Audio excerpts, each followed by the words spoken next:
Duhovna radost umnožena je razgovorima i intervjuom sa sveštenikom iz Požarevca, protom Aleksandrom Mihajlovićem, koji je bogoslovima u Prizrenu podario komplet svojih knjiga Iza otškrinutih vrata. Stvarno je bilo prelepo vidjeti jutros onako uređenu i obnovljenu crkvu Svetog Đorđa, onda obnovljenu bogosloviju, onu decu koja su tako sa žarom pevala, učestvovala u službi. Osjeća se jedna pozitivna vibracija, duh čilosti, obnove.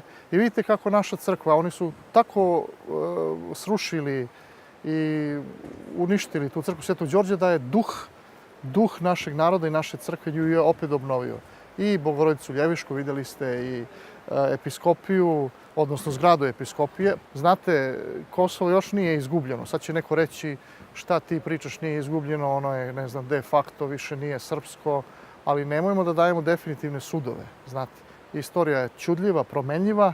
Važno je da mi ovdje imamo prisustvo naše crkve pravoslavne na čelu sa vladikom Teodosijem, sa monaštvom, sveštenstvom, da ima dobrog vernog naroda koji tu živi, neće da napusti ove prostore i to je dobar kvasac za budućnost. Znači, na tim temeljima mi možemo da kažemo da Kosovo i Metohija još nije izgubljena. Kad kažemo Kosovo i Metohija, to sve nas dira u srce, zaista. I mogu da kažem i mene, zato što sam poreklom, otac i majka su mi iz Prištine, iz okoline Peći, tako da sam ja ovde krvno vezan, bez obzira što sam odrastao u Požarevcu. I onda svaki dolazak na Kosovo i Metohiju je kao povratak na ognjištar, zaista iskreno. Divno je kada crkva napreduje, nije tačno da je posljednja reč, da posljednju reč ima Evropska unija i šiptarski separatizam. Ne, posljednju reč ima Bog, crkva, Hristos i uvijek je tako bilo. Znate, Turska imperija pa je gasila Pećku patrijaršiju, pa se Pećka patrijaršija opet obnovila, pa su gasili crkve, pa se crkve opet obnavljale. Znači, ne možeš ti protiv bodila je teško praćati se, kako je rekao Hristos apostolu Pavlu kad je bio Savle. Ne možeš ti protiv Boga da dobiješ bitku. Možeš da dobiješ rat, možeš dobiti neku malu sitnu bitku, ali ono definitivno još nije gotovo.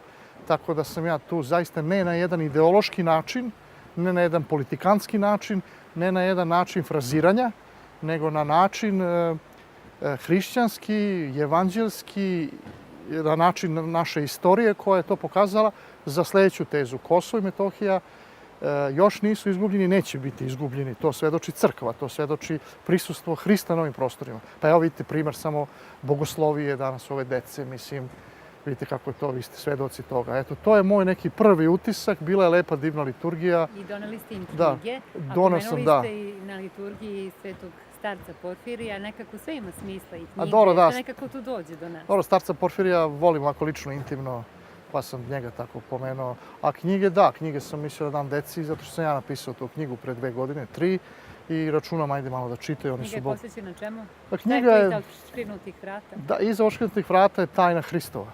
Hristos, perspektiva života, optimizam, pobjeda dobra nad zlim. Prizrenka